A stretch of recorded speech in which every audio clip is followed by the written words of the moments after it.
त्याकडे स्वतःचा डायनासोर आहे? सांगतो. आणि तेही मराठीतून.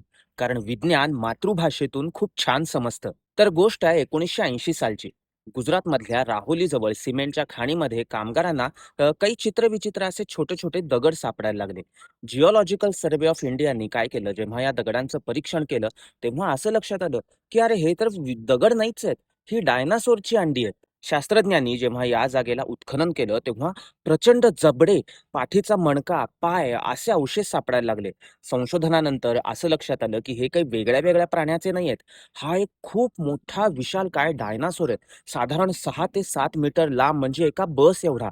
या डायनासोरला नाव देण्यात आलं राजासॉरस नर्मदायन्सिस. पुढचे पाय आखूड असणारा, मागच्या पायावर चालणारा एक अजस्त्र असा मांसाहारी डायनासोर होता. साधारण 60 ते 70 दशलक्ष वर्षांपूर्वी भारत जेव्हा एक स्वतंत्र बेट होता, तेव्हा या प्रदेशावरती या डायनासोरचं राज्य होतं. आणखी एक भन्नाट गोष्ट सांगू?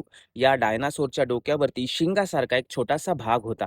कदाचित तो मेल-मेल फाईटमध्ये किंवा आपली टेरिटरी डिफेंड करण्यामध्ये वापरला जात असावा. आणखी एक इंटरेस्टिंग गोष्ट म्हणजे हे अवशेष सापडले त्या डेक्कन ट्रॅप ज्वालामुखीच्या थराच्या खाली.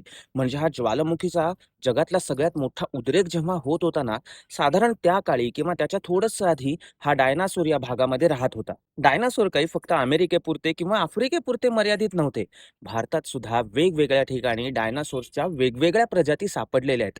आणि शास्त्रज्ञ असंही सांगतात, की भारत ही एक डायनासोरची नेस्टिंग साइट, ब्रीडिंग साइट होती. भारतात सापडलेले इतर डायनासोर कोणते हे पुढच्या भागात सांगेन. तोपर्यंत हे रील तुमच्या त्या मित्रांना पाठवा ज्यांना वाटतं डायनासोर फक्त ज्युरासिक पार्कमध्येच होते.